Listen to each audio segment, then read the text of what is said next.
Hello बच्चों, कैसे हैं आप लोग?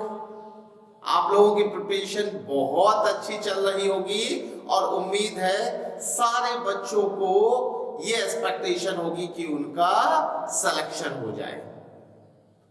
सबसे पहले सक्सेस के लिए आपको पॉजिटिव एटीट्यूड रखना होगा और पॉजिटिव एटीट्यूड के साथ में आपको काम कुछ इस तरह से करना पड़ेगा जैसे वो काम आपकी हॉबी हो। और ये तभी हो सकता है जब आप काम में पूरा इंटरेस्ट लें। जब आप किसी काम में पूरा इंटरेस्ट लेते हैं तो वो काम आपको आसान लगता है और उस काम में आपको कम एफर्ट करना होता है। और जहां आपका इंटरेस्ट कम होता है उस काम को कंप्लीट करने में आपको ज्यादा एफर्ट करना होता है। आज हम लोग इस सीरीज में जेई के 42 इयर्स के प्रीवियस ईयर के क्वेश्चंस डिस्कस करने वाले हैं, जिसमें जेई मेंस के क्वेश्चन होंगे और जेई एडवांस के क्वेश्चन होंगे। किसी भी एग्जाम में प्रीवियस ईयर के क्वेश्चन सबसे ज्यादा बेनिफिशियल होते हैं, क्योंकि प्रीवियस ईयर के क्वेश्चन से आपको आइडिया मिल जाता है कि किस टाइप के क्वेश्चंस एग्जाम में पूछे जाते हैं और क्वेश्चन का लेवल क्या है। ऐसा नहीं है कि किसी भी टॉपिक में हर लेवल का क्वेश्चन हर एग्जाम में पूछ सकते हैं। नीट का अलग लेवल है, नीट लेवल के क्वेश्चंस का लेवल और क्वेश्चन का टाइप अलग होता है और जेई मेंस और एडवांस के क्वेश्चंस का लेवल डिफरेंट है।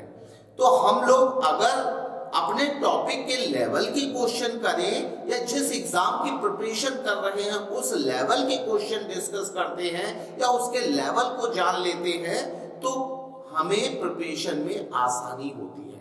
जैसे मेंस में जो क्वेश्चन आते हैं, सिंगल करेक्ट क्वेश्चंस आते हैं या जो भी क्वेश्चंस आते हैं उनका लेवल एडवांस लेवल से थोड़ा सा बिलो होता है। वो क्वेश्चन सिंगल कॉन्सेप्ट बेस्ड होते हैं, लेकिन जो जेई एडवांस में क्वेश्चन आते हैं वो कई कॉन्सेप्ट से मिक्स होके आता है, इसलिए वो क्वेश्चन टफ हो जाता है। एक बात ध्यान रखिए कि ऐसा नहीं है कि आपसे बहुत ज्यादा टफ क्वेश्चन पूछेंगे, आपसे जो बेसिक थ्योरी है उसी थ्योरी को अप्लाई करते हुए क्वेश्चंस पूछे जाएंगे। तो सबसे पहले तो हमें अपने एग्जाम के क्वेश्चंस के लेवल पता होने चाहिए। उसके लिए बेस्ट जरिया है प्रीवियस ईयर के क्वेश्चंस।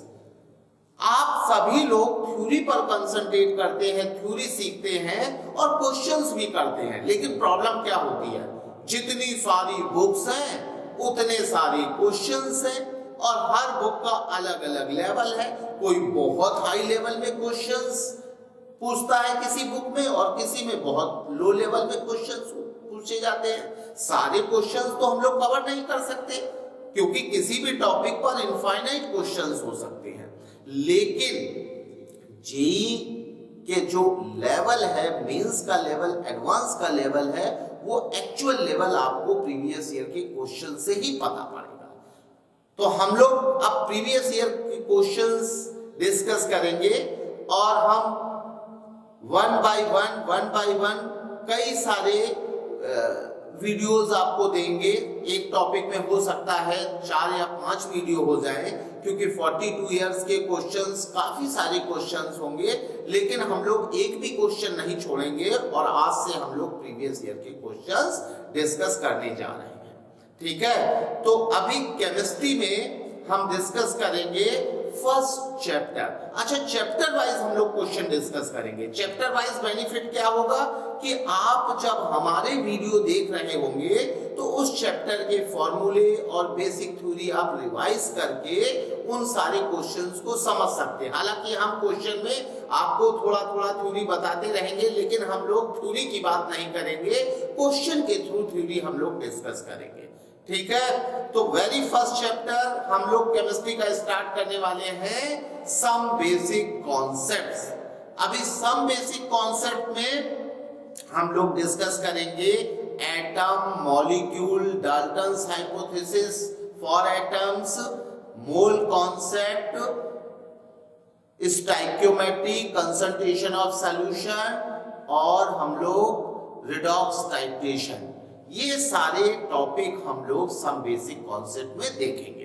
ठीक है, तो आप सभी लोग अपने कॉपी पेन को लेकर हमारे वीडियो को देखें और हम क्वेश्चन डिस्कस करेंगे और बीच बीच में आपसे पूछेंगे। जब हम आपसे पूछेंगे तो आपको उसका आंसर देना है। ऐसा नहीं है कि हम आपको नहीं सुन पाएंगे, आपको आंसर देना है, अपनी कॉपी में लिखना है और जब हम उसे बताएं तो टैली करना है कि आपने सही किया है या गलत किया है। इस समय आप जेईई मेंस और जेईई एडवांस के क्वेश्चन डिस्कस कर रहे हैं। याद रखिए, ये सीरीज आपको बहुत बेनिफिट देने वाली है। अगर हम लोग 42 इयर्स के क्वेश्चंस डिस्कस कर लेते हैं तो आप ये मानिए कि मेंस का पेपर लगभग 70 to 80% पेपर उसी वैरायटी से आपको मिलने वाला है। इसलिए आप लोग बहुत अच्छे से चीजों को देखें और अगर आपको कहीं कोई प्रॉब्लम आती है तो आप मुझे कमेंट करिए, हम उसे जरूर कंसीडर करेंगे, आपकी प्रॉब्लम सॉर्ट आउट करेंगे। ठीक है, बेस्ट ऑफ लक सभी को और सारे बच्चे एक पॉजिटिव एटीट्यूड के साथ में हमारे वीडियोस को देखें और मुझे उम्मीद है कि जितने बच्चे मेरे साथ जुड़े होंगे, मेरी वीडियो को देखेंगे, वो सारे बच्चे जेईई में सेलेक्ट होंगे। ठीक है, तो अब हम लोग क्वेश्चन से स्टार्ट करते हैं। हम अरिहंत का अनसॉल्व फॉलो करेंगे। 42 इयर्स के इसमें क्वेश्चंस हैं। ऐसा नहीं है कि आप इसी अनसॉल्व को ले, कहीं से भी आप किसी भी पब्लिकेशन का अनसॉल्व लेके आप उससे क्वेश्चंस को देख सकते हैं। वैसे मैं यहाँ पर क्वेश्चंस आपको बताता रहूंगा, लेकिन उसके बाद अगर आपको किसी अनसॉल्व की नीड है तो आप एक अनसॉल्व परचेज करके हमारे वीडियो को देख सकते हैं। लेकिन एक रिक्वेस्ट है, सारे बच्चे जो भी मेरे वीडियो को देखेंगे वो सारे वीडियो को देखेंगे और यकीन मानिए हम आपसे प्रॉमिस करते हैं कि आपको इनकमिंग ईयर का पेपर बिल्कुल इसी पैटर्न पर मिलने वाला है, बिल्कुल इसी लेवल के क्वेश्चंस आपके एग्जाम में आने वाले हैं और मेंस में, जेईई मेंस में तो मोस्टली पेपर आपको प्रीवियस ईयर के 42 इयर्स के क्वेश्चंस में से मिल जाएगा। ठीक है, चलिए अब स्टार्ट करते हैं। हमारा पहला चैप्टर है some basic concept. Some basic concept,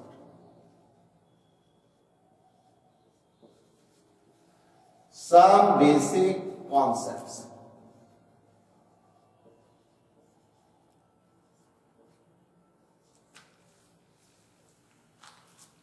some basic concept में हम लोग पहला क्वेश्चन डिस्कस करने जा रहे हैं।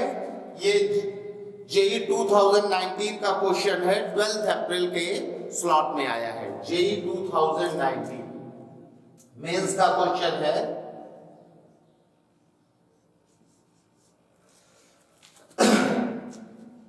Five mole of AB2, weight है 125 इंटू 10⁻³ kg। 5 मोल है AB2, 5 मोल ऑफ AB2, इसका वेट गिवन है 125 इंटू 10⁻³ kg। ये इंफॉर्मेशन हमें गिवन है। सेकेंड इंफॉर्मेशन है 10 मोल ऑफ A2B2, वेट है 310 मोल ऑफ A2B2, इसका वेट है 300 इंटू 10⁻³ kg। आपसे पूछा गया है मोलर मास ऑफ A और मोलर मास ऑफ B क्या होगा। आपको फाइंड आउट करना है molar mass of A, molar mass of A, molar mass of A calculate करना है और मोलर मास ऑफ B।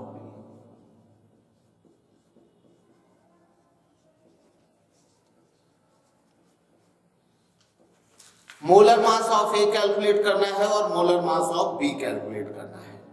तो आप लोगों को पता है कि 5 मोल Ab2, तो Ab2 5 मोल Ab2 का वेट क्या होगा?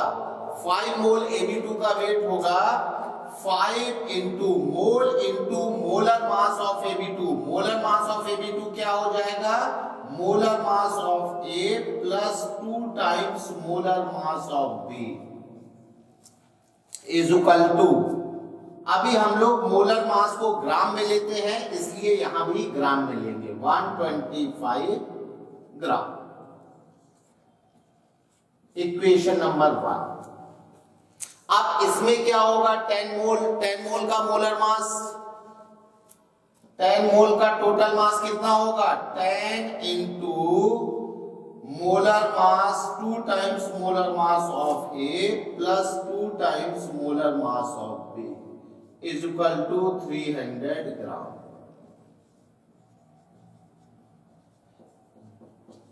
यहां पर हम लोगों ने MA और MB को ग्राम में कंसीडर किया इसलिए टोटल मास भी हम लोगों ने ग्राम में लिया है।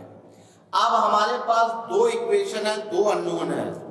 आप सभी लोग मैथ के स्टूडेंट हो, इसे सॉल्व कर सकते हो। दो इक्वेशन और दो अननोन सॉल्व कर सकते हैं। तो यहां से देखिए क्या होगा, इससे ये कैंसिल कर देंगे 25, इससे ये कैंसिल हो जाएगा 30। अब दो इक्वेशन है, आप इन दोनों इक्वेशन को सब्ट्रैक्ट कर देंगे। ऑन सब्ट्रैक्शन,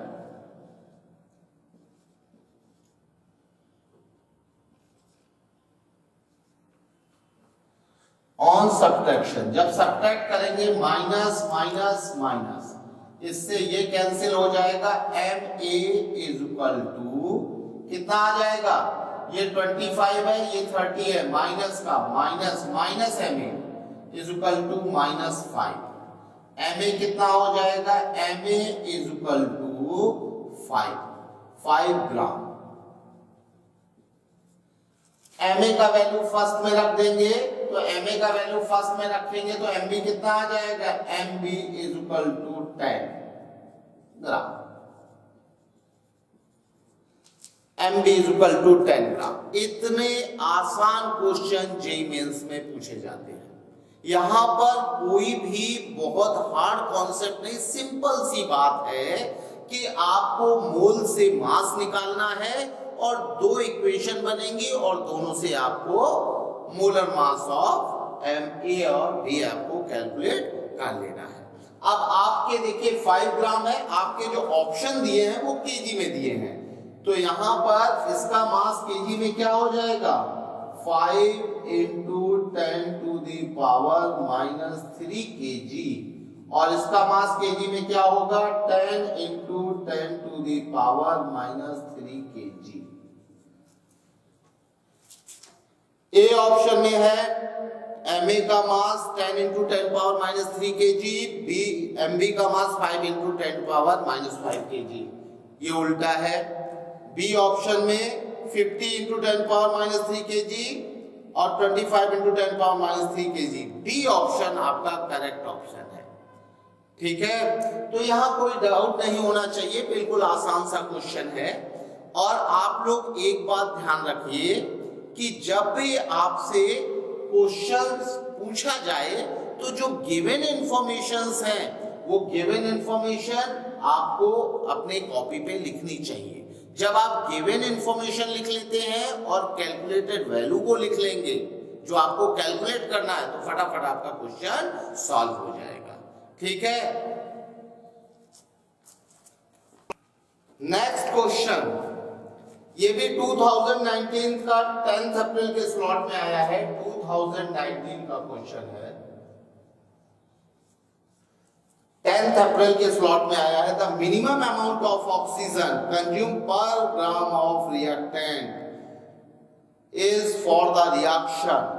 तो यहां पर 4 रिएक्शंस दी गई हैं और आपसे पूछा गया है कि ऑक्सीजन का मिनिमम अमाउंट। तो देखिए फर्स्ट रिएक्शन है C3H8, C3H8,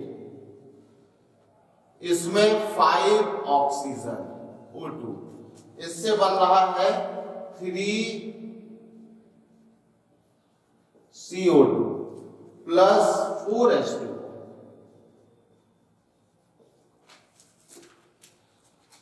B P4 solid plus 5O2 gas. P4O टैग solid. C option 4Fe plus 3O2 twice Fe2O3। D option. फटाफट कैलकुलेट करिए कि इसमें पर ग्राम रिएक्टेंट में ऑक्सीजन का मिनिमम अमाउंट किस ऑप्शन में यूज होगा। डी ऑप्शन में है twice mg plus O2, twice mg plus O2, इससे बन रहा है ट्वाइस mgO। आप फटाफट मुझे कैलकुलेट करके बताइए किस ऑप्शन में ऑक्सीजन का जो एटॉमिक मास है वो है 16, मैग्नीशियम 24, फास्फोरस 31, Fe 56। फटाफट बताइए किस ऑप्शन में ऑक्सीजन का मिनिमम अमाउंट पर ग्राम ऑफ रिएक्टेंट के लिए कंज्यूम होगा। बताइए जल्दी से, जल्दी से बताइए। देखिए कैसे करेंगे। यहां पर इसका 1 मोल है, 1 मोल का मास कितना होगा 3 × 12 और प्लस 8 × 1, ये आ जाएगा 36 प्लस 8, 36 प्लस 8 आएगा 44। 44 ग्राम के लिए ऑक्सीजन है 5 × 32, ये आ जाएगा 160 ग्राम। और इसके लिए क्या होगा 4 × 31, ये आएगा 124 ग्राम के लिए सेम 160 ग्राम। और यहां पर क्या होगा 4 × 56, ये होगा 3 × 32, यहां पर 2 × 24, इसके लिए 32। अभी पर ग्राम रिएक्टेंट के लिए कैलकुलेट करना है तो कैसे करेंगे, जल्दी बोलो। पर ग्राम रिएक्टेंट के लिए कैसे कैलकुलेट करेंगे। पर ग्राम रिएक्टेंट के लिए यहां पर ग्राम के लिए यूज्ड ऑक्सीजन कितना होगा 160/44 ग्राम। ये है वेट ऑफ ऑक्सीजन पर ग्राम। इसी तरह से यहां पर कितना हो जाएगा 160/124, ये वेट ऑफ ऑक्सीजन है। यहां पर आ जाएगा 3 × 32/4 × 56 वेट ऑफ ऑक्सीजन। यहां पर आएगा 32/2 × 24, it is weight of oxygen. तो इसमें पर ग्राम रिएक्टेंट के लिए जो ऑक्सीजन का वेट यूज हो रहा वो ये वेट है। अब आप देखिए इसमें ऑक्सीजन का मिनिमम अमाउंट किसमें होगा वो आप कैलकुलेट कर सकते हैं। कितना होगा इसमें कम होगा और इसमें देखिए किसमें होगा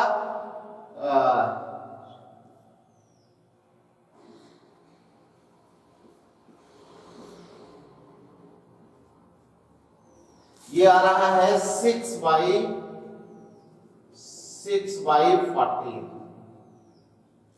और यहां पर कितना हो जाएगा 40,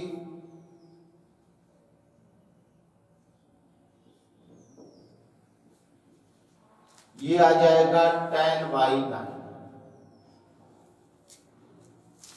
ठीक है, ये इसको इसको तो आप ऐसे ही टर्मिनेट कर सकते हैं, क्योंकि यहाँ पर ये क्वांटिटी 1 से बहुत ज्यादा होगी, ये भी 1 से ज्यादा है, ये 1 से कम है और ये 1 से कम है, तो आपको सी और डी में जज करना है। ए और बी 1 से ग्रेटर है तो वो तो क्योंकि मिनिमम अमाउंट की बात है, हमारा सी 1 से छोटा है और डी भी 1 से छोटा है। तो यहां पर देख लेते हैं,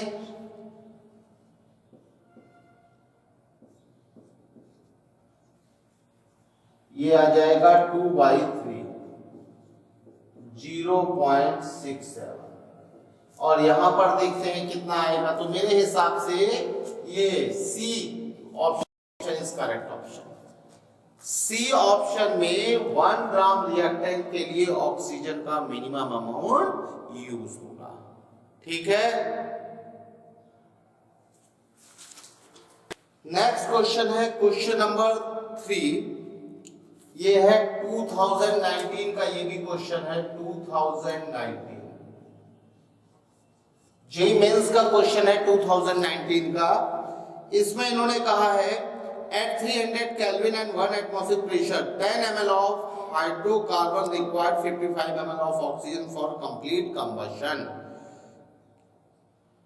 and 40 ml of CO2 is formed। Temperature constant है, टेम्परेचर 300 केल्विन है और प्रेशर है 1 atm प्रेशर। इस टेम्परेचर पर, इस प्रेशर पर एक हाइड्रोकार्बन का 10 ml है जिसमें 55 ml ऑक्सीजन कंप्लीट कंबशन के लिए रिक्वायरमेंट है और उसमें 40 ml कार्बन डाइऑक्साइड फॉर्म होता है।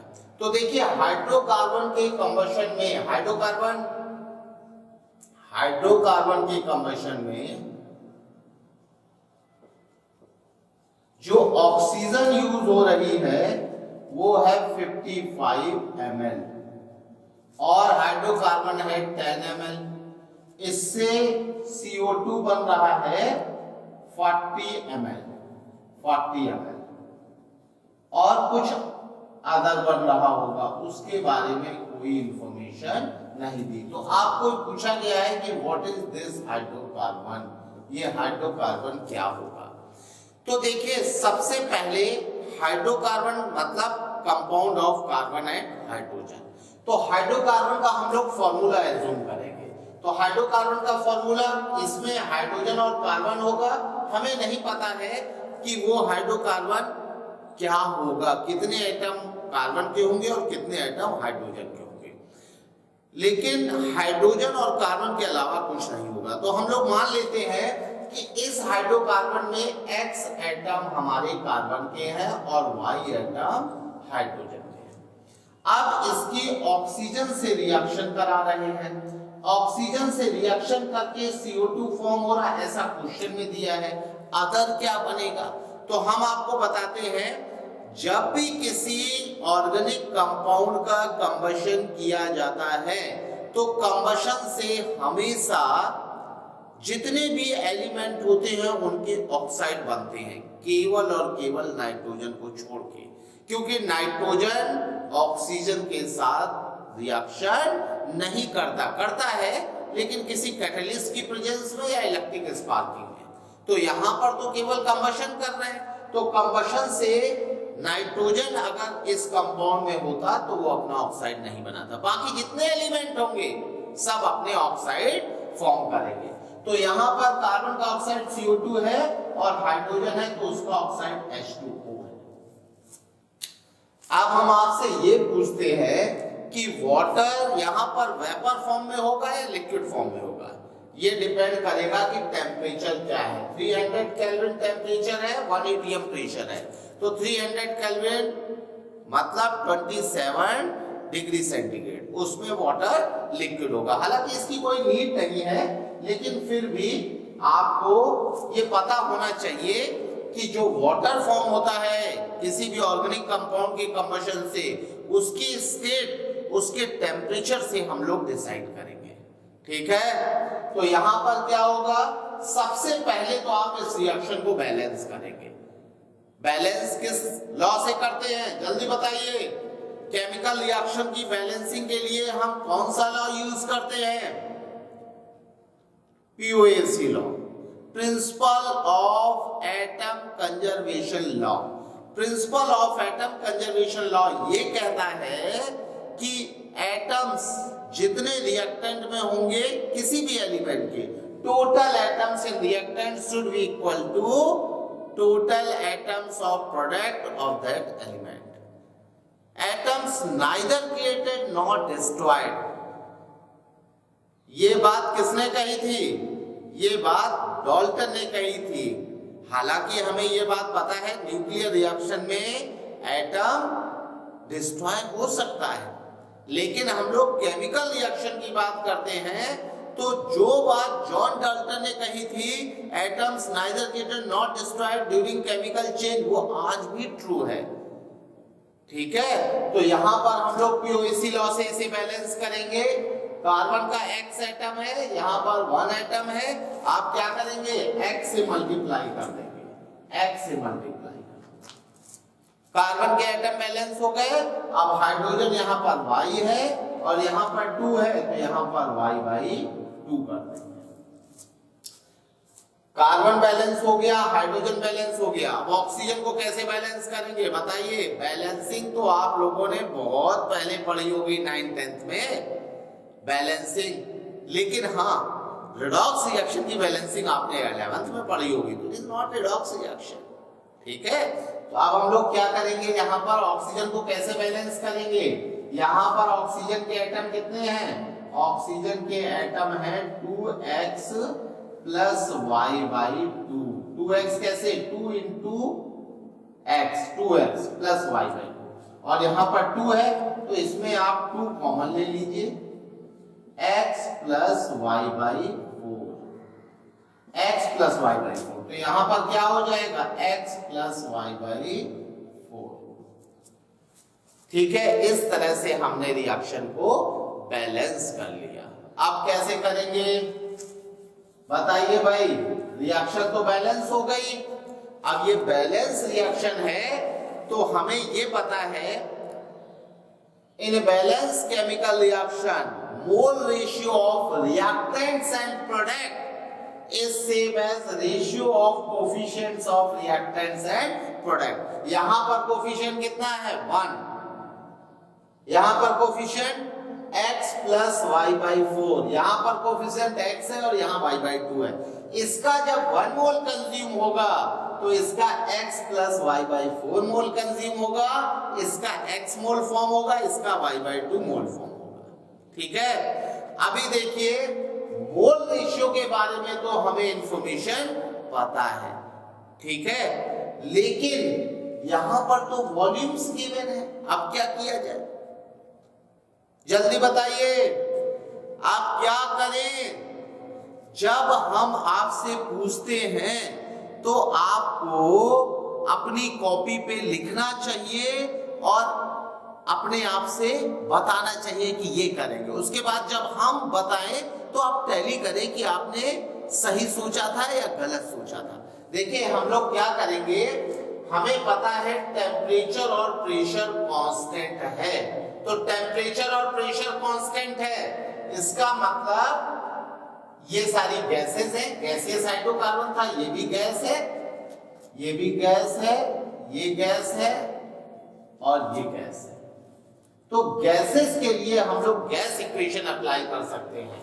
फॉर गैसेस, गैसेस के लिए हम लोग गैस इक्वेशन अप्लाई कर सकते हैं। PV is equal to nRT, ideal gas equation है। हालांकि कोई गैस आइडियल नहीं होती है, लेकिन फिर भी हम लोग आइडियल गैस इक्वेशन यूज करते हैं। जितने भी गैस के क्वेश्चन करेंगे सभी में गैस को आइडियल एज्यूम करके ही हम लोग वर्क करेंगे। अगर क्वेश्चन में रियल गैस की बात की जाएगी तभी रियल गैस का कंसीडरेशन हम लोग करेंगे। ठीक है, तो यहाँ पर प्रेशर कांस्टेंट है और टेम्परेचर कांस्टेंट है, तो कांस्टेंट को हम लोग एक तरफ करके nRT/P, ये होल इज कांस्टेंट, इसका मतलब वॉल्यूम डायरेक्टली प्रोपोर्शनल टू मोल। अभी वॉल्यूम डायरेक्टली प्रोपोर्शनल टू मोल है, तो जो मोल का रेशियो है वही तो वॉल्यूम का रेशियो होगा। जो मोल रेशियो होगा वही वॉल्यूम। यहां पर 1 मोल ये कंज्यूम होगा, x plus y by 4 mole oxygen consume होगा, x मोल ये बनेगा और y बाई 2 मोल ये बनेगा। तो यहाँ पर गैस के लिए हम लोग जो मोल का रेशियो है उसे वॉल्यूम का रेशियो भी ले सकते हैं। मतलब यहाँ पर जब ये 1 ml कंज्यूम होगा तो ये कितना कंज्यूम होगा, इसका कोफिशिएंट है x प्लस वाई बाई 4, इतने ml कंज्यूम होगा, और ये x ml फॉर्म होगा, ये y बाई 2 ml है ना। नहीं, गलत बात, लिक्विड में नहीं ये बात कंसीडर करें, इसके बारे में हम कुछ नहीं कह सकते। केवल और केवल ये वॉल्यूम का रेशियो मोल रेशियो के बराबर होगा, ये बात गैसेस के लिए है। तो यहाँ पर इसका 10 ml जब कंज्यूम होगा, इसका 10 ml कंज्यूम होगा, तो इसका कितना ml, 1 ml से इतना, 10 से x plus y by 4 into 10 ml, और यहां पर कितना होगा 10x ml। बताइए यहां तक किसी को कोई प्रॉब्लम? अब देखिए 10 ml ये तो कंज्यूम हो गया, ये जो कंज्यूम हो रहा है इसका 55 ml दिया है, 55 ml, और इसका 40 ml दिया है, 40 ml। तो यहां से ये cancel, x is equal to 4, x का वैल्यू आ गया, x का वैल्यू इसमें पुट करेंगे तो क्या आ जाएगा, 4 plus y by 4 is equal to 5.5, 10 से डिवाइड कर दिया तो यहां से y by 4 is equal to 1.5, y is equal to 6। अभी आपके हाइड्रोकार्बन का फॉर्मूला क्या हो गया, हाइड्रोकार्बन हमारा था CXHY, तो हाइड्रोकार्बन का फॉर्मूला होगा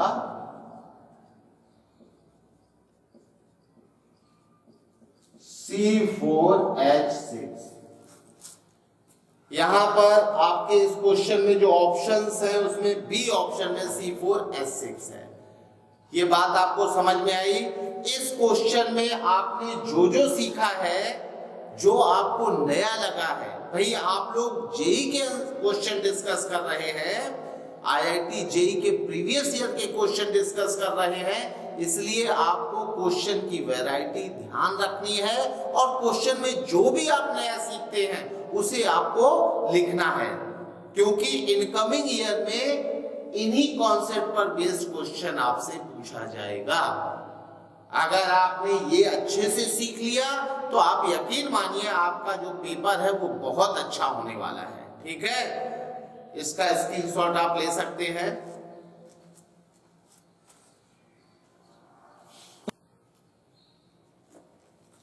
नेक्स्ट क्वेश्चन भी 2019 में आया है, लेकिन इसका स्लॉट ऐसा नहीं है 2019 में सब एक ही स्लॉट में क्वेश्चन है, कई स्लॉट में पेपर होता है जेईई मेंस का, तो हर स्लॉट के क्वेश्चंस दिए गए हैं। इसलिए ये मत सोचिए कि मूल कॉन्सेप्ट से ही इतने सारे क्वेश्चन एक साथ आ गए। ठीक है, तो अभी देखिए ये भी 2019 का क्वेश्चन है, 2019 का।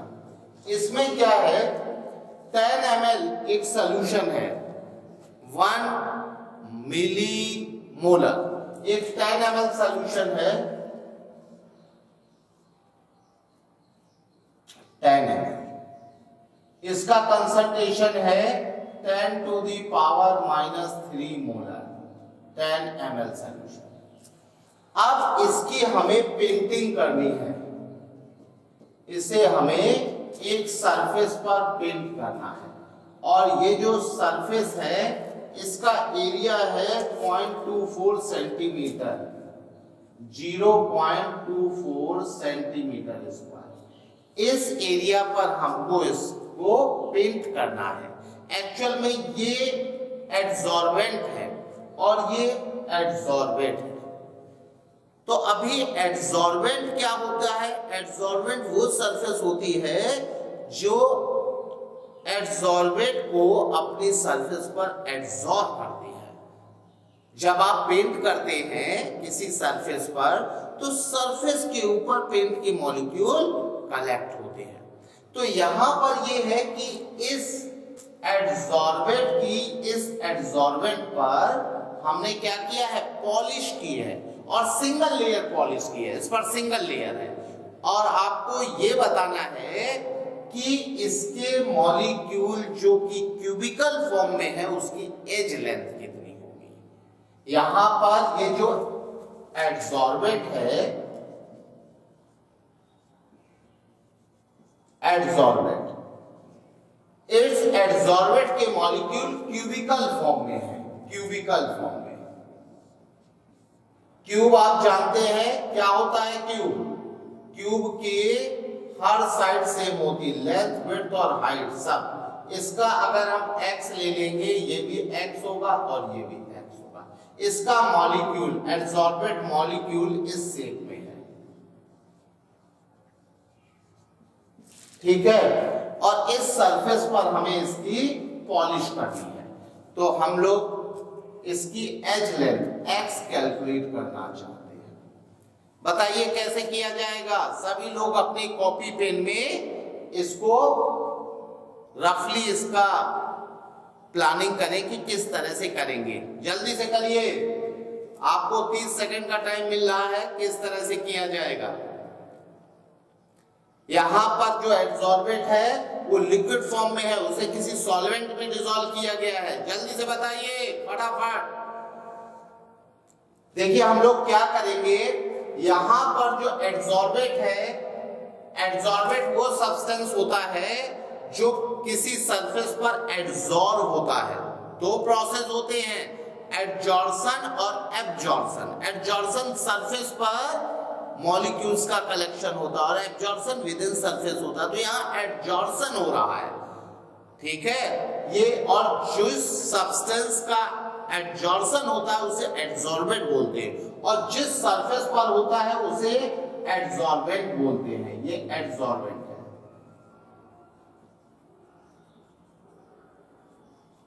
एडसॉर्बेंट, ठीक है।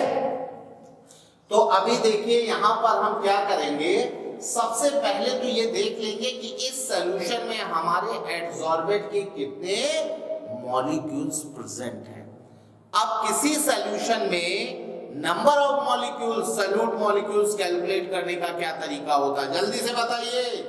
बहुत बेसिक बातें हैं, ये आपको रिवीजन करना चाहिए।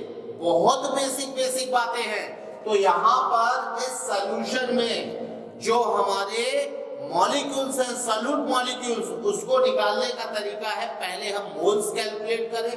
अभी मोलरिटी और वॉल्यूम गिवन होगा तो नंबर ऑफ मोल्स का क्या फॉर्मूला होता है, नंबर ऑफ मोल्स।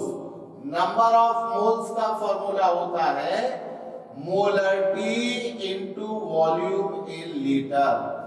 मोलरिटी कितना दिया है, 10 टू दी पावर -3, और वॉल्यूम लीटर में लेना है। 10 ml का लीटर में कितना होगा, ml को लीटर में हम लोग जब कन्वर्ट करते हैं तो 1000 से डिवाइड करते हैं, तो यहां पर हो जाएगा 10/1000, ये आ जाएगा 10 टू दी पावर -5 मोल। अब यहां पर इतने मोल्स हमारा यहां पर एडसॉर्बेंट मॉलिक्यूल्स है, लेकिन हमें तो नंबर ऑफ मॉलिक्यूल्स चाहिए। तो मोल से नंबर ऑफ मॉलिक्यूल्स कैसे कैलकुलेट करते हैं, जल्दी से बताइए। मोल से नंबर ऑफ मॉलिक्यूल्स कैसे कैलकुलेट करते हैं, देखिए नंबर ऑफ मॉलिक्यूल्स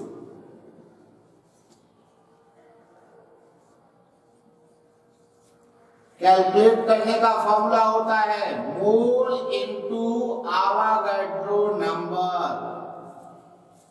1 मोल में कितने पार्टिकल्स होते हैं, आवागाड्रो नंबर ऑफ पार्टिकल्स। मोल हमारा कितना आया है 10 टू दी पावर -5, और Avogadro number 6.022 into 10 to the power 23। कितना हो जाएगा 6.022 इंटू 10 टू दी पावर 23 मतलब 18।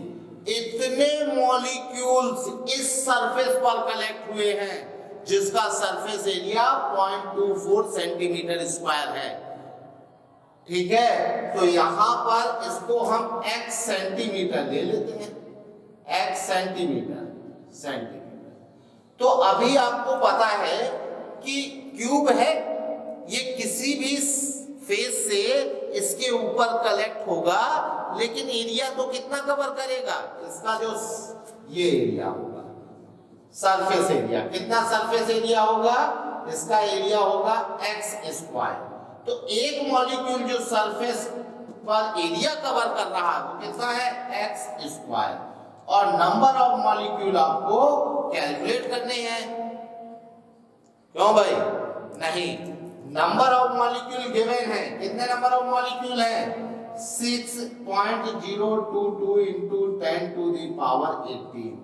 इतने मॉलिक्यूल्स ने मिलके यहां पर कितना एरिया कवर किया है, 0.24 सेंटीमीटर स्क्वायर।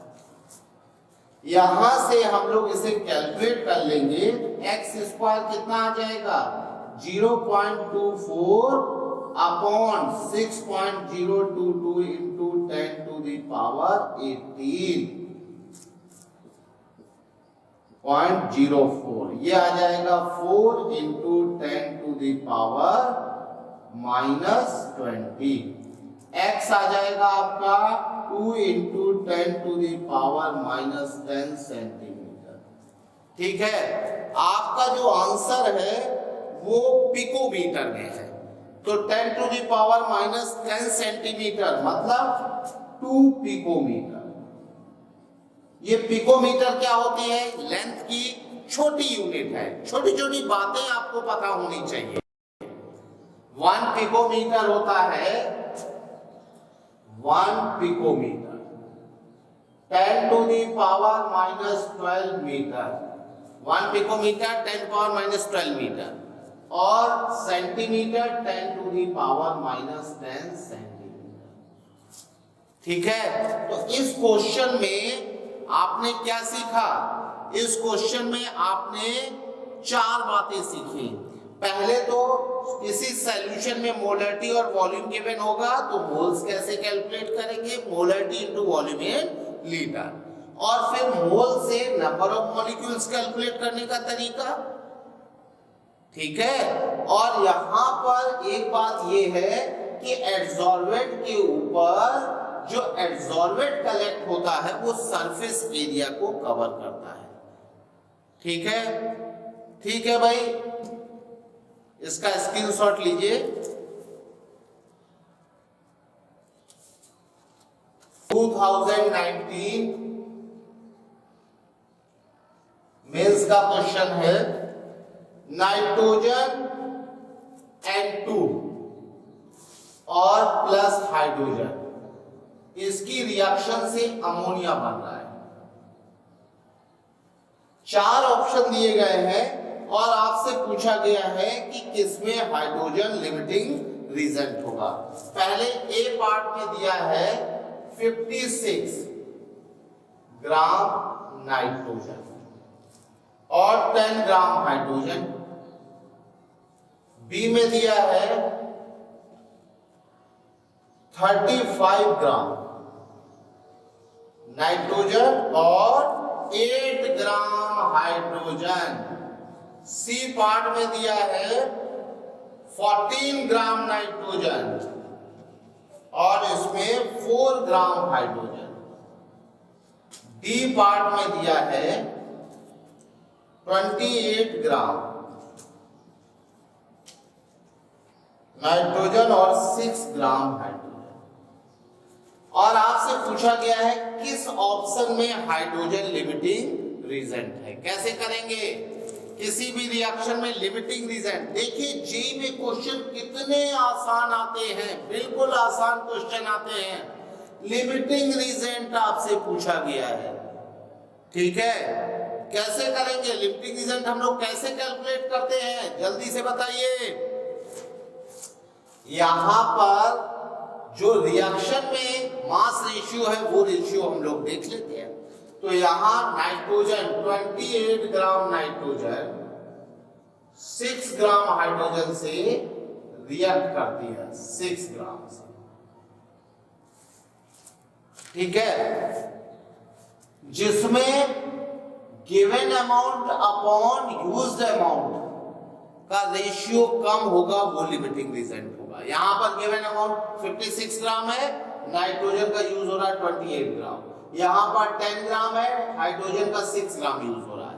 तो इसमें हम लोग रेशियो निकालेंगे 56 अपॉन 28 इज इक्वल टू, ये कितना आएगा 2, और यहां पर 10 अपॉन 6 कितना आएगा भाई 10 अपॉन 6 6.67 का।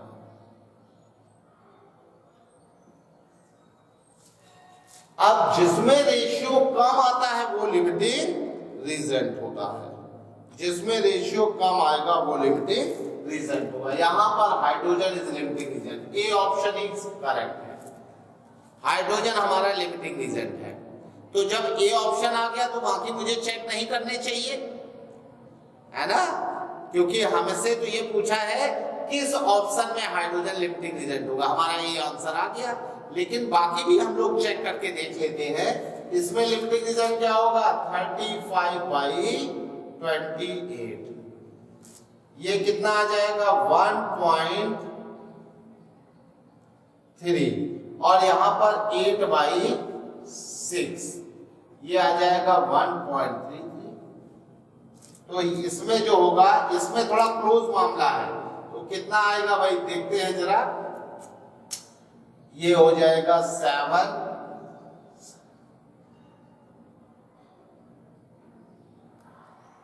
ये 1.3 से कम आएगा 28, ये लिमिटिंग रीजेंट हुआ। इसमें क्या होगा 14/28 0.5, इसमें क्या हो जाएगा 4/6.67, इसमें भी नाइट्रोजन लिमिटिंग रीजेंट हुआ, इसमें 28/28 1 और 6/6 1। अच्छा, इसमें भी डी ऑप्शन में भी तो हाइड्रोजन फुली कंज्यूम हो रहा है, लेकिन आपसे इसमें तो ये भी लिमिटिंग रीजेंट है, ये भी लिमिटिंग रीजेंट है, दोनों फुली कंज्यूम हो रहे, रिएक्शन कंप्लीट हो रही है। आपसे कहा है कि किस रिएक्शन में हाइड्रोजन लिमिटिंग रीजेंट है, तो hydrogen limiting reagent A option है। ठीक है, तो लिमिटिंग रीजेंट वाले क्वेश्चन में मतलब बहुत टफ जेई में क्वेश्चंस नहीं आते हैं, बिल्कुल आसान से क्वेश्चंस आते हैं। आप ये ना सोचें कि बहुत टफ क्वेश्चंस आएंगे, नहीं, बिल्कुल आसान क्वेश्चन आएंगे, आपको अच्छे से केवल करना है। ठीक है, तो मुझे लगता है यहां तक आपको समझ में आया होगा। अब हम लोग नेक्स्ट क्वेश्चन की बात कर लेते हैं। नेक्स्ट क्वेश्चन 2019 का है, 2019 नेक्स्ट क्वेश्चन। अभी नेक्स्ट क्वेश्चन में क्या है, the percentage composition of carbon by mole in methane. Very simple question, इतने आसान क्वेश्चन आपसे पूछे जाते हैं उसके बाद भी आप ना कर पाए तो मुझे लगता है क्वेश्चन जेई में टफ नहीं आता। टफनेस जो होती है वो क्वेश्चन के बेसिस पर नहीं होती, बल्कि वैरायटी के बेसिस पर होती है। 3 घंटे के टाइम में आपको पूरी फिजिक्स, पूरी मैथ, पूरी केमिस्ट्री यूज करनी होती है, और सारी चीजें आप रिकॉल कर लें, सारी चीजें आपको ध्यान आ जाए तो फिर काम बन गया। अब देखिए यहां पर क्या है, CH4 मेथेन में इसका मोल परसेंटेज पूछा है। वेरी सिंपल, यहां पर 1 मोल कार्बन एटम होगा तो 4 मोल हाइड्रोजन एटम होगा, मतलब टोटल 5 मोल में कार्बन का मोल पूछा गया, तो 5 मोल में 1 मोल कार्बन होगा। तो mole percentage of carbon, mole percentage of carbon क्या हो जाएगा 1/5 इंटू 100, मतलब 20%। कितना आसान क्वेश्चन है, बिल्कुल आसान क्वेश्चन है। आप लोग ध्यान से प्रीवियस ईयर के क्वेश्चंस करिए, आपको क्वेश्चन का लेवल समझ में आ जाएगा। और किसी भी एग्जाम में लेवल बिल्कुल फिक्स होता है, ऐसा नहीं आप समझे कि किसी भी लेवल के क्वेश्चन आपसे पूछे जा सकते हैं। एग्जाम्पल में जैसे बैंक क्लर्क में भी जीके आता है और आईएएस में भी जीके आता है, तो ऐसा थोड़ा ना कि बैंक क्लर्क के जीके में आईएएस वाली जीके पूछ दें, गलत बात, ऐसा कभी नहीं होगा। बैंक क्लर्क वाली जो एग्जाम होगा उसमें बैंक क्लर्क में जो जीके का लेवल है उसी लेवल के क्वेश्चन आएंगे, और आईएएस में जो जीके का लेवल है उसमें टॉप लेवल के क्वेश्चन आएंगे, क्योंकि आईएएस का एग्जाम टफेस्ट एग्जाम है। तो यहां पर आप एक बात समझ लीजिए कि जेईई मेंस में जो क्वेश्चन का लेवल है वो बिल्कुल फिक्स है, और ये लेवल आप ऐसे नहीं पता कर सकते कि आप कहीं से भी किसी भी बुक से क्वेश्चन करते रहें। क्वेश्चन तो आपको बहुत मिल जाएंगे, लेकिन जेईई में जिस लेवल के क्वेश्चन पूछे जा सकते हैं वो प्रीवियस ईयर के जो क्वेश्चंस हैं उसी से आपको आइडिया लगने वाला है। देखिए कितना आसान क्वेश्चन था। इस क्वेश्चन में लिमिटिंग रीजन पूछा है, ये 4 ऑप्शंस हैं, इसमें हाइड्रोजन किस ऑप्शन में लिमिटिंग रीजन होगा, और इसमें मेथेन में कार्बन का मोल परसेंटेज पूछ दिया। अरे भाई ये तो बिल्कुल आसान सा क्वेश्चन है, लेकिन कब आसान है क्वेश्चन, जब आप केवल और केवल इसी टॉपिक की बात कर रहे होंगे, जब पूरे सिलेबस में ये क्वेश्चन होगा, और तब आप इसको समझ के कर ले तो फिर बस सिलेक्शन हो गया। नेक्स्ट क्वेश्चन, ये भी 2019 का क्वेश्चन है, 12 अप्रैल के स्लॉट में आया है।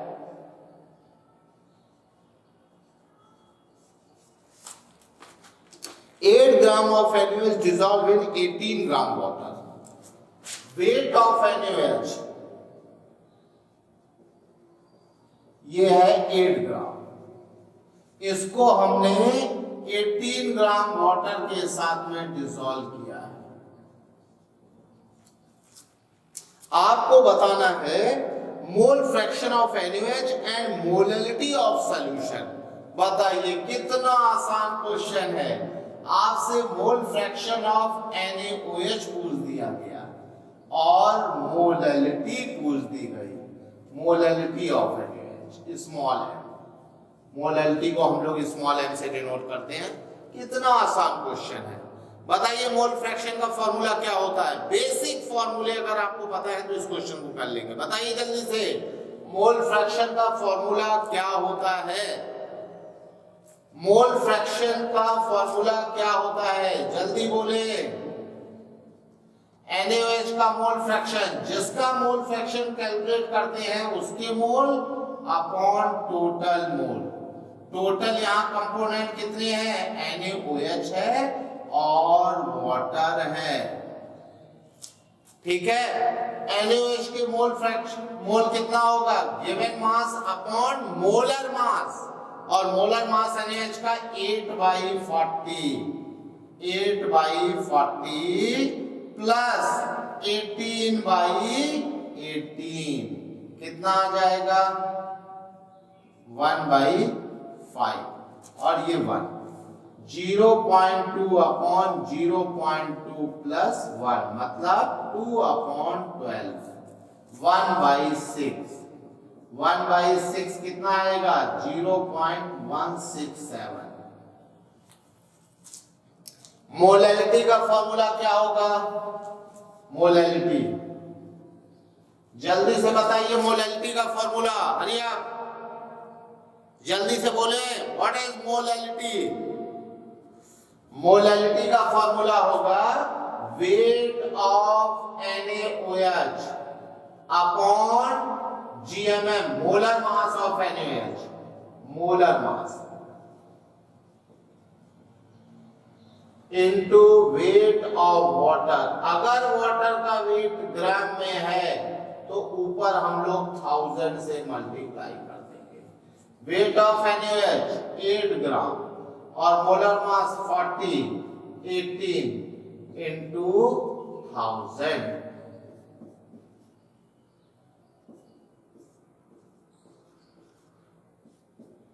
200, 100 upon 9,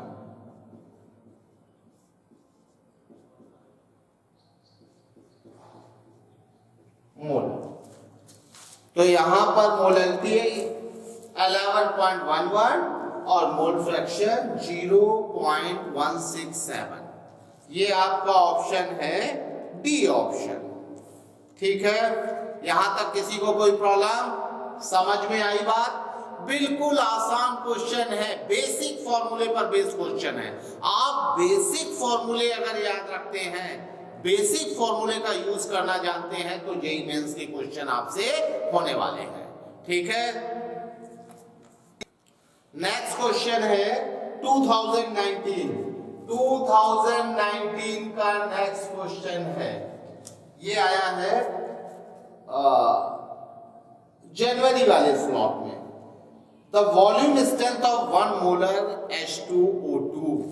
आपसे पूछा है वॉल्यूम स्ट्रेंथ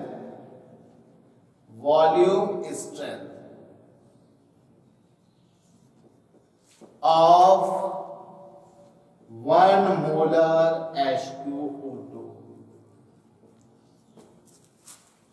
ये तो बिल्कुल आसान क्वेश्चन है, जिसको वॉल्यूम स्ट्रेंथ का आइडिया है 100% इसे करेक्ट कर देगा। वॉल्यूम स्ट्रेंथ का आइडिया है या नहीं है? बताइए, what is volume strength? Volume strength हम लोग H2O2 सॉल्यूशन में यूज करते हैं टू डिनोट कंसंट्रेशन। तो क्या होती है वॉल्यूम स्ट्रेंथ? देखिए, वॉल्यूम स्ट्रेंथ होती है H2O2 का जब डिकम्पोजिशन होता है H2O ऑक्सीजन। तो यहां पर H2O2 के 1 ml सॉल्यूशन से जितना ml ऑक्सीजन STP पे आपको मिलता है, वो उसकी वॉल्यूम स्ट्रेंथ होती है। मतलब 1 ml अगर इसका सॉल्यूशन है, 1 ml सॉल्यूशन के डिकम्पोजिशन से जितना भी ml आपको, जितना वॉल्यूम आपका वॉल्यूम स्ट्रेंथ, ये क्या होगी? Volume of oxygen at STP, ये वॉल्यूम। ठीक है ना? मैंने थोड़ा सा आइडिया, मैंने कहा था ना कि क्वेश्चन के बीच में हम थोड़ा थोड़ा थ्योरी कंसीडर करते जाएंगे। पूरी थ्योरी की बात नहीं करेंगे, क्योंकि हम लोग जेईई के प्रीवियस ईयर के क्वेश्चन डिस्कस कर रहे हैं, तो हम लोग पूरी थ्योरी की बात नहीं करेंगे, लेकिन थोड़ा थोड़ा आइडिया आपको देते रहेंगे, ताकि आपको अगर कोई चीज याद नहीं आ रही तो वो याद आ जाए। तो यहाँ पर H2O2 का वॉल्यूम स्ट्रेंथ क्या होता है? H2O2 का 1 ml आप सॉल्यूशन ले लेंगे, उस 1 ml सॉल्यूशन का जब कंप्लीट डिकम्पोजिशन होगा, तो जितना भी ऑक्सीजन STP पे आपको मिलने वाला है, वो होगा volume strength of H2O2 solution. ठीक है, तो 1 ml सॉल्यूशन से सपोज V ml आपको ऑक्सीजन STP पे मिलती है, तो STP पर अगर V ml ऑक्सीजन मिलता है, तो यहां पर ऑक्सीजन का मोल कितना होगा? ऑक्सीजन का मोल होगा mole of oxygen. Mole of oxygen आप कैसे निकाल सकते हैं? मोल ऑफ ऑक्सीजन O2, ये हो जाएगा VmL अपॉन 22,400। इतना अगर VmL कोई गैस है, तो उससे मोल निकालने का तरीका क्या होता है? मोल होता है वॉल्यूम इन लीटर अपॉन 22.4, क्योंकि हमें पता है volume of 1 mole gas at STP is 22.4 litre. ठीक है, तो यहां से ऑक्सीजन का मोल। अब इसको बैलेंस करेंगे, तो जब इसको बैलेंस करेंगे, तो आपको पता है इतना मोल अगर ऑक्सीजन का प्रोड्यूस हो रहा है, तो यहां पर मोल कितना होगा?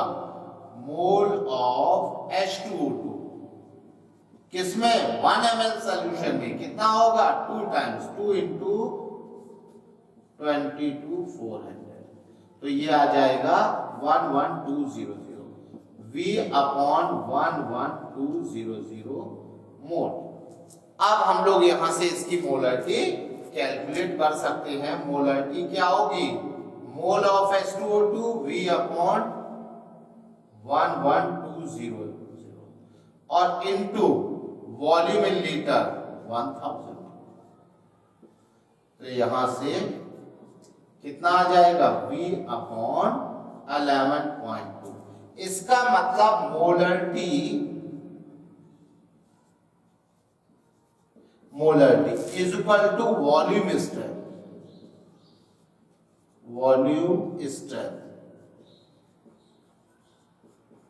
अपॉन 11.2।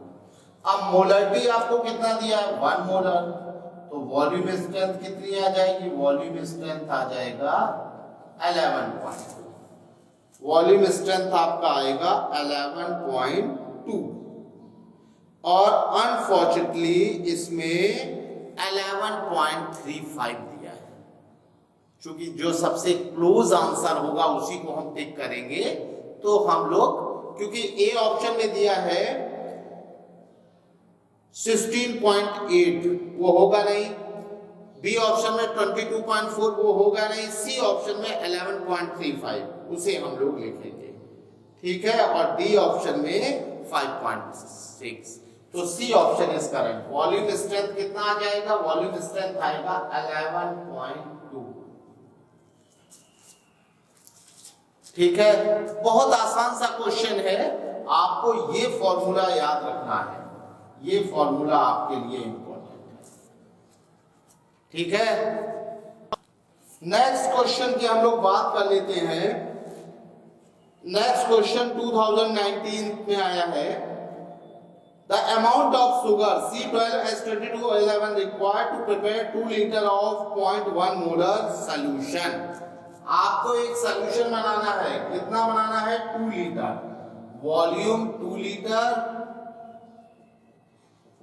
और मोलरिटी है 0.1। इसका आपको सॉल्यूशन बनाना है, शुगर का सॉल्यूशन। ये सॉल्यूशन है आपका C12H22O11, इसका सॉल्यूशन है, शुगर का सॉल्यूशन है। तो आपको इसका सॉल्यूशन बनाना है। आपसे ये पूछा गया है what amount of sugar is required. अब बताइए, इतने आसान क्वेश्चन आते हैं कि मुझे नहीं लगता है कि कोई बच्चा इसको नहीं कर सकता है। आप सब अच्छे बच्चे हो, सबको आता है, लेकिन फिर भी एग्जाम में आप गलत करते हो। तो आपको क्यों गलत करते हो, क्योंकि वहां पर उस समय बहुत सारा प्रेशर होता है, आपके पास फिजिक्स होती है, केमिस्ट्री होती है, मैथ होता है, और साथ में अपने फ्रेंड्स मम्मी पापा की वेल विशेज होती हैं, जिसकी वजह से आप डर जाते हो। जाते समय मम्मी आपको टीका लगा देती है, भैया बेस्ट ऑफ लक बोल देता है, तो आपके मन में एक बात होती है कि यार सिलेक्शन तो होना चाहिए, सिलेक्शन तो होना चाहिए। अब इसी डर से आप वहां पर एग्जाम हॉल में बैठते हो। जब एग्जाम हॉल में आपके पास टेंशन होती तो छोटी छोटी बातें भी आपको याद नहीं आती है।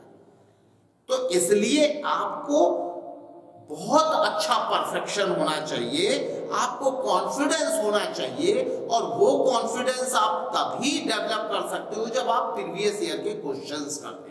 प्रीवियस ईयर के क्वेश्चंस में आपको लगा ये क्वेश्चन मैं यूं कर दूंगा, तो वो कॉन्फिडेंस आपको एग्जाम में